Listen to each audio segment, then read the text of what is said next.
everyone, welcome back to my channel. Thank you so much for tuning in. Thank you for all the likes, the comments, the subscriptions, for sharing my video. Thank you, thank you, thank you. I really enjoyed all the dialogue we had in the comment section, so keep it up, guys. Thank you so much. So today I am going to tell you how I make my take on chicken stir fry. I was making this probably like 2 weeks ago, and I randomly asked on my Instagram if people wanted to see a tutorial about how I made it, and a lot of people said yes, so here we are. This dish doesn't really have any nostalgic backstory about when I was a kid and my mom, nothing like that. What happened was I wanted to make some stir fry. I think I talk about where the idea of stir fry even came from in my Q&A video. So this is a plug. Make sure you turn on your post notifications so you can see when I post that Q&A video. Somebody asked me how to do that. There's a bell somewhere. I don't know where to point, but you have to subscribe, and then you'll see a little bell. You click that bell, and every time I post, you'll get a notification through email, I believe, that I posted a video. So the way I discovered this, I think it's a Soba noodle pack. It's from Trader Joe's. It's very affordable. It has all the veggies that I like, cabbage, bok choy, carrots, and like I always say, I like things quick, simple, easy. I don't like to be in the kitchen that long. I didn't want to have to chop up some fresh veggies. And I just happened to find this while browsing along in Trader Joe's. So it checks all the boxes. Minimal effort, high return. I love it. I love it.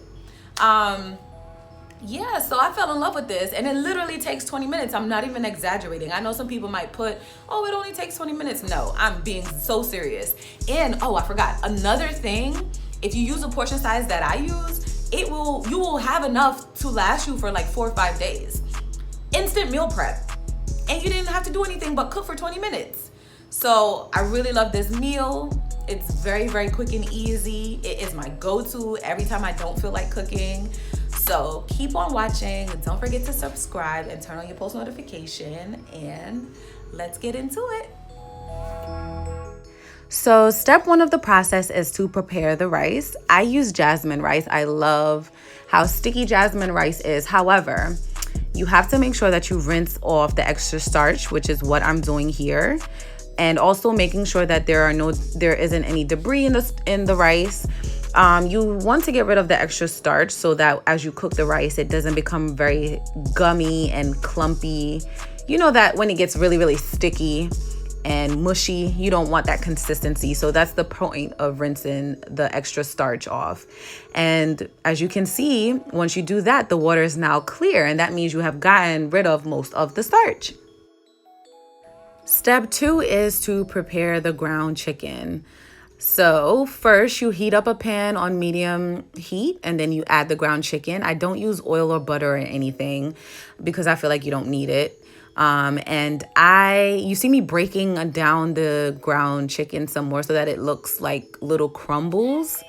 You wait until it's browned, and then you start to add your seasoning. So in my last video, the jerk video, I tell you guys, I always use the vegetable seasoning in everything I make, and I'm proving that to be true right here.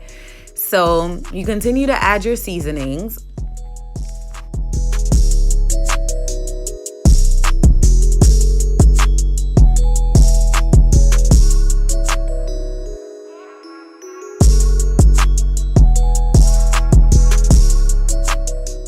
Once you're finished adding all the seasonings, you continue to let the meat cook for approximately 1 to 2 minutes so that the meat can absorb all the flavor. And I'm still breaking it down so the meat gets a little bit more crumbly like this. Once we're at this point, we start to add all the sauces. And I love this pad thai sauce. It tastes good in any kind of Asian inspired dish you use. And now I'm adding the General Tso's sauce. And once I'm finished doing that, I'm going to mix it all together. Oh, I forgot. You gotta add some minced garlic to it. I love garlic, so I add garlic to everything that I make.